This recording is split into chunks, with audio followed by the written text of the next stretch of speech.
kad ši svajonė, mūsų visų ir Meilės Lukšienės svajonė, taptų bendra mums visiems. Ir kad ji vienytų visus lietuvius, mūsų Lietuvos ateičiai. Ačiū.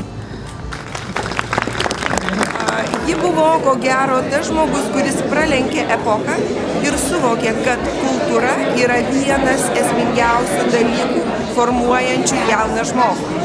Ji suvokė, kas ateina su globalizacija, kaip yra svarbu tą jauną žmogų parengti gyventi visuomenėje, kurioje kultūra darys didžiulę įtaką. Galbūt ji suvokė tą kultūrą truputį kitaip. Aš manau, kad jos akcentas buvo tas kultūrinis, tautinis supratimas, kultūros branduolio išsaugojimas, bet sykiu jai buvo labai svarbu apskritai kultūros reikšmė ugdymui. Kada žmonės dabar atvažiuoja iš kitų šalių, iš kitų kraštų, pasižvalgia, pasidomėja, pagaliau tos pačios idėjos, kurios eina iš Europos Sąjungos, iš Europos komisijos dėl švietimo, iš esmės yra tos pačios idėjos, kurios jau buvo artikuliuotos, kurias buvo išsakiusi ir daktarė jau prieš 25 metus.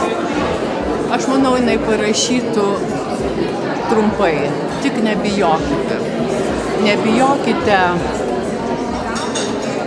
ko nors nežinoti, nebijokite ko nors nemokėti, nebijokite tų, kurie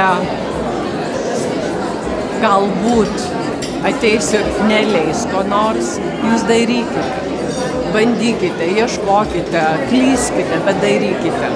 Ir būsite vaikų suprasti, ir būsite pagaliau patys laimingi, dirbdami mokytoją. Nes mokytojo darbas yra nuolatinė kūryba, nuolatinis atsivėrimas ir keitimasis, nuolatinis pasipildymas naujom idėjom, naujais bandymais.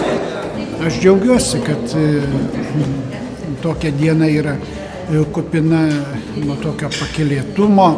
Galų gale mes pagerbėm iš tikrųjų labai iškilę asmenybę visapusiškai ir aš galvočiau, kad tai yra netgi savotiškas pavyzdys, kaip reikia atidžiai gerbti savus, ne vien tik tai tuos garsiuosius, kurie gyvena kažkur tai užsieniuose,